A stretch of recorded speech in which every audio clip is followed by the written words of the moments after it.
Sometimes games seem to have a lot of potential with storylines and characters and world building, but then it's all ruined because of poor monetization systems. And that's exactly what's going on with Game of Thrones Kingsroad. First of all, I didn't even know it had already come out months ago. When we heard about it, I was like, yeah, I'll give it a shot, even though it's a mobile game that's being ported to PC. Like, I could probably dump a few hours into this. I'm a big Game of Thrones fan, and I've been looking for a Game of Thrones game for a long time, and this definitely should have been the full-blown MMO that originally it was supposed to be, because this has not gone over well with gamers, and basically nobody is giving this a shot because it finally came out to early access and it is being met with very bad scores. So it says Game of Thrones Kingsroad got a lot of attention at the Game Awards last year, and it's easy to see why. A huge, gorgeous open world RPG set in Westeros should be a perfect formula, given how many other fantasy games have been inspired by A Song of Ice and Fire. However, it doesn't seem that Kingsroad is the game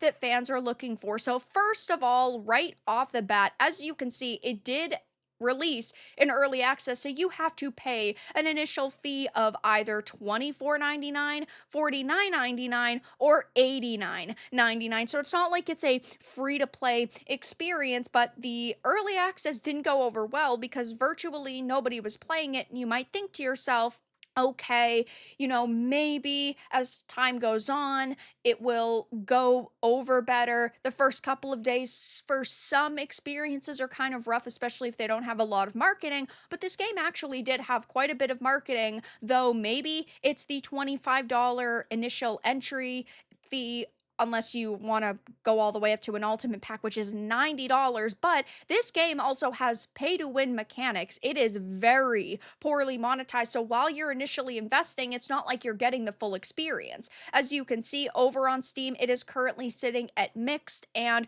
while some people are saying, meh, it's enjoyable for what it is, it still is not a perfect experience. There are lots of people saying misleading when they say co-op. It's only in dungeons that you can co-op with friends. Bosses are too overpowered even when you have more than the required momentum for the area. There is not enough to do after leveling up at a certain point, so you end up repeating the same stuff over, which gets boring. You have to pay to collect quest rewards when your RP points run out, as well as the prices are absolutely insane. Could be a great game, but just an obvious cash grab. The idea and premise of the game has potential, but it is literally ruined by the greedy creators. And this is so sad because I love A Song of Ice and Fire. I would love a fully fledged A Song of Ice and Fire MMO or just video game, because we've never really gotten a great experience except for like Telltale. And this had potential, but it was just executed very poorly. This is a phone game locking content behind paywalls. Also, this is not a proper co-op. The game allows you to fight a boss in a room with a friend if you can afford to do it.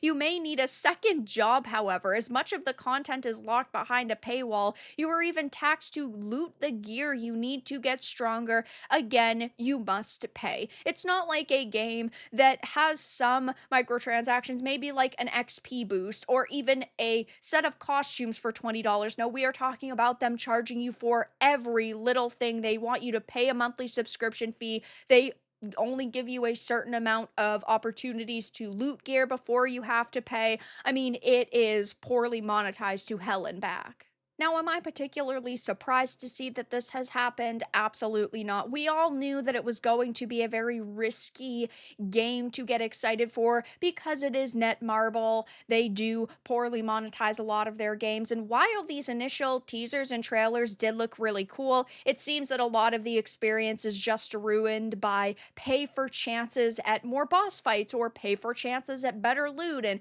you have battle passes and like these monthly subscription fees, and it's just an overall decent experience that is brought down to a negative level because they just are treating their customers as walking wallets. So I don't think that this is going to be the smashing success they probably expected it to be, which is disappointing because we have asked for a game like this for so many years. But ultimately, when you create a mediocre experience, you're not going to get the support maybe you could have if you just put a little bit more time and effort into it. I mean, clearly the numbers speak for themselves. 1,310 players in game right now, and the all time peak 5 days ago was 2,061. So maybe people will give this more of a chance when it comes out of early access, if it even will, because I just don't think that this is going to make the money that they need to keep the servers alive. So I'll be keeping my eye on this game over the next couple of weeks and months until full launch, but it seems that this game is not